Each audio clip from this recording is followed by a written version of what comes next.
Hey, what's up? It's Mr. J with SciOnTheFly, the place where learning makes sense. Are you a student who's recently been given the task to come up with a state project, but you don't know what to do, where to go, or how to get started? If so, I'm here to help. Now, I'm not going to do this project for you, but I do want to help give you enough information to get that ball rolling so you can take it, run with it, and do a great job on it. I have a state report graphic organizer that I have for sale on my Teacher Pay Teacher website.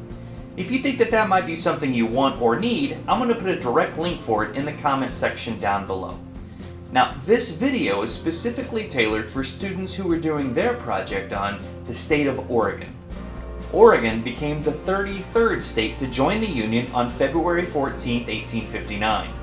The original governor was a guy named John Whitaker. We know today that the capital of Oregon is Salem, but that wasn't always the case.